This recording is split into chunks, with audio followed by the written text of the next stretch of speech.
Carl Jung talked about this phenomenon. He described as retrogressive restoration of the persona. And so it's a complicated idea, but basically what it means is that sometimes you take a leap forward and you learn some things, but you can't catalyze a new identity, so you try to go back and hide in your old identity.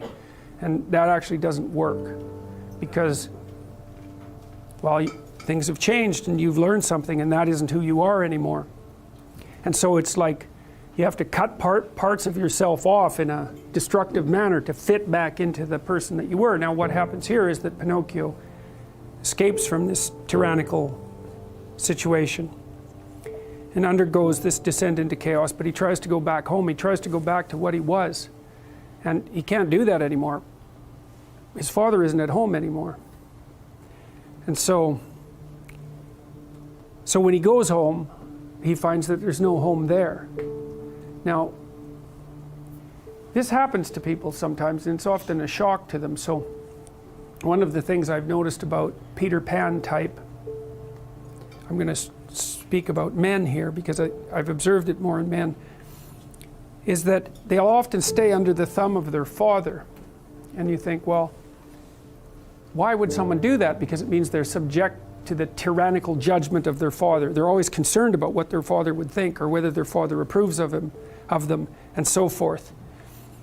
And you think, well, that's got to be an unpleasant place to be. Why would you do that? Well, one of the things that I've suggested to my clients and to other people sometimes is that here's a weird little exercise that you can undertake, a little thought experiment. So you have your parents, and of course your parents have friends who are about their age, and maybe some of them are people you only know peripherally. And I might ask you, well, do you care more about what your parents think than you care about what these peripheral people who know your parents think? And then the answer to that is, well, of course. And then the question that arises out of that is, why? I mean, for someone else, your parents are the peripheral people, and their parents are central. Like, why is it logical that your parents' opinion makes any more difference to you than the opinion of some randomly selected people who are approximately that age?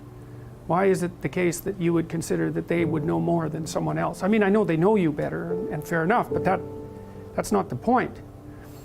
And then another point there is that to the degree that your parents' opinion about you matters more than some randomly selected people of approximately the same age, Jung would say, well, you haven't exactly separated out the God image from your parents, and so you're still under that combination. It's like, it's a complicated thing to talk about, but think about the Harry Potter series. Harry has two sets of parents, right? He's got the Dursley parents, and then he's got these like magical parents that sort of float behind, and he should know the difference between them. They shouldn't be one and the same. They're not for him.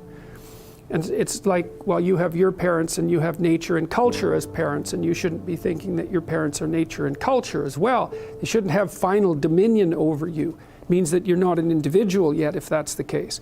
Freud said, for example, that no one could be a man unless his father had died. And Jung said, yes, but that death can take place symbolically.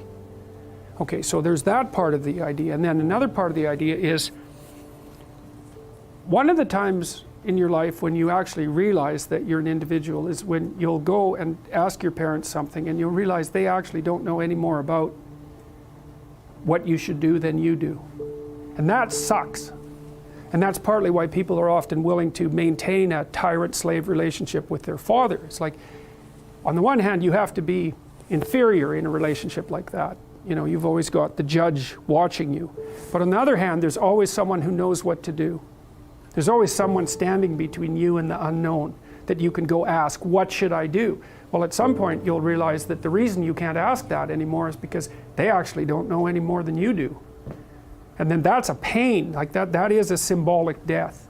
And that's also when you establish a more individual relationship with your parents. It's at that point that you could conceivably start taking care of them instead of the reverse.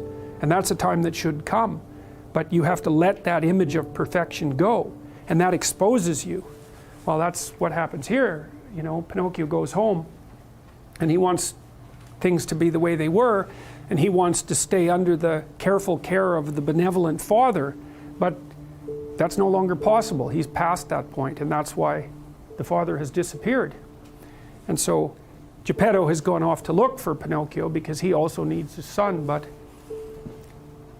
in any case the house is abandoned. And so then we see inside the house that everything's covered with cobwebs and everything's gone, and Pinocchio and the cricket sit on the steps and they're very concerned. First of all, they wonder where he went, so they're actually concerned that he's gone, but they also don't know what to do because there's just no going home. And so, you know, that's also the case that once you hit a certain point in your development, well, it's the same thing we already talked about. The answers that you're looking for are not going to be found in your parents' house. It's as simple as that. Now, you could artificially maintain your dependency, but, you know, if you do that for too long, things get pretty ugly. So you get pretty stale and you know, you're like bread that's been on the shelf for too long. So now they're wondering what to do and where he could be. And then there's something very strange happens. The star shows up again, and it turns into a dove, and the dove flies down and puts a piece of paper bathed in light with gold writing on it in front of the cricket and the puppet. So what in the world's going on there? Well, we know what the star is. We've seen it multiple times, right? It's also the place that the Blue Fairy came from. But it's this transcendent place. It's this place that occurs sort of as the ultimate ideal. And this time it delivers a message. So what's happening here is that Pinocchio is fundamentally oriented by the wish that his father made so long ago, right? And the wish was that he would become a fully functioning individual. And so that's that transcendent place. And Jung would say, when you orient your vision, different things appear to you in the world. So, and I mean this literally. So, because you can't see everything, your vision calculates what's necessary, your brain calculates what's necessary for you to see so that you get to the point that you're aiming at. And I don't mean that metaphorically, I mean it literally. Things that aren't relevant to what you're seeking, you won't see them unless they get in your way, and they have to really block your pathway before they'll be literally visible. So you orient yourself towards something, and that makes some things visible that wouldn't be visible, and makes other things invisible that you might have seen.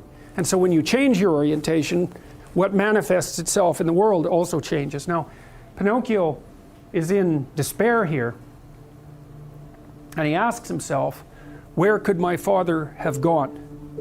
And so the question is, what exactly is he asking under those circumstances? And what he's asking is something like, I had a structure that was orienting me properly in relationship to the world. And as far as it was embodied in my actual father, it's now gone. Is there any possibility that I can find that again? And that is what you want. You see, like if you're in a chaotic circumstance, maybe you've escaped, let's say, from a bad relationship or something like that, and you're out of it, but now you don't know what to do. What you're hoping is that you can get your life back together, right? That you can put the pieces that have fallen apart back together. And so you're automatically going to generate a fantasy about producing another, let's call it stable state. You're going to be looking for the spirit that would enable that stable state to be generated. Because really what it is, in some sense, is your new personality. You're in chaos, you have to become something new in order to get out of chaos. And so you're hoping for that, you're hoping that you'll see it. And so that's going to make certain things visible to you. That's the proper way of thinking about it. You know, when you get curious about something, and maybe you're curious about something and you walk into a bookstore, that curiosity is going to guide you to a certain set of books.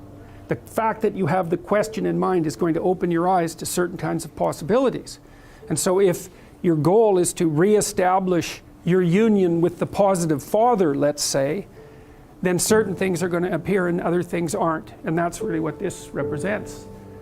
the transcendent star is the goal, which is this developmental process, it's capable of, let's say, delivering a message to you. In some sense, that's what's happening when you're thinking, you know, because you have a problem you want to solve, you have somewhere you want to go with your thoughts, and as a consequence of that, information reveals itself to you in the interior landscape. It's a very strange thing. You know, in some sense it feels as if you're producing the thoughts, but it could equally be said that you're watching the thoughts reveal themselves.